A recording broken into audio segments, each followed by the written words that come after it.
Hey, happy Friday to you. Welcome back to the Friday Funnies. Well, you know, June is almost over, and when Sunday comes, the first half of 2025 will come to an end. The year will be half over, and I would give it a passing grade, but not by much, maybe a C-. First half of the year had both peaks and valleys, or to put it in muffin terms, nooks and crannies. The good news is that the country's still open, the utilities still work, and the stock market is booming. The bad news is everything else. Some days it feels like I'm sitting in a handbasket on my way to Hades, and other days it feels like I have a handbasket full of sandwiches and I'm going on a picnic. The world is filled with ups and downs, especially in the elevator business. And speaking of ups and downs, a recent study by a bathroom supply company interviewed 500 people and found that they spend an average of 49 hours a year on the phone while using the toilet. They play games, surf the internet, make calls, even take video calls while they're sitting on the hopper. Yikes! That's pretty much what the first half of this year has felt like, but the second half is coming. Until then, enjoy some laughs.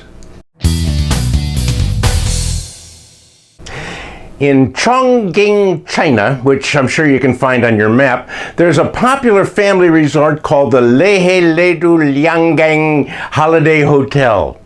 The resort is known globally for their unique wake-up call experience. At the requested time, the hotel brings 4 red pandas up to your room to frolic on your bed. Unfortunately, the pandas don't bring coffee with them, but it's still a cool idea.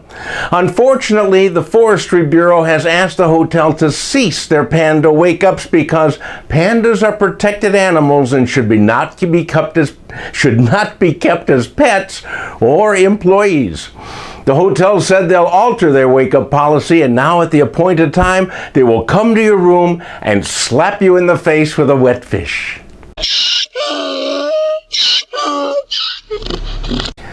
Across the pond, a 22-year-old Czech man and 2 female assistants opened a dentist office in their home. The problem is that the man isn't a dentist and his assistants were his sisters. He performed extractions, root canals, and applied anesthesia based on the videos he saw online.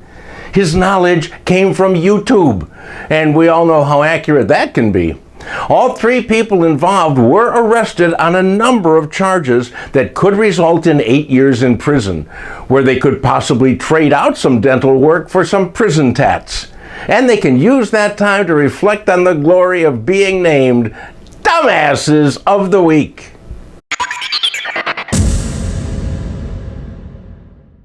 Wildlife tours usually occur in remote places, but in New York City you can get up close and personal with the local fauna known as rats. Suzanne Reisman leads a walking tour through some of the city's grungiest sites that are rat havens. Now, I can't grasp why anybody would want to intentionally walk through sewers and dumps to see rats. Trust me, a sewer full of rats is not like a bed full of pandas, huh? Suzanne charges $40 a person for her walking tour, and for only $5 more, you get a baggie filled with garbage to feed the rats while you listen to the theme from Ben in the background. Hey, my friends, that's it for this week. Please stay cool in this heat. Please share these funnies with people you know, and listen to my podcast, Another Day Above Ground. If you do all that, I'll see you back here next week, which I believe is the 4th of July.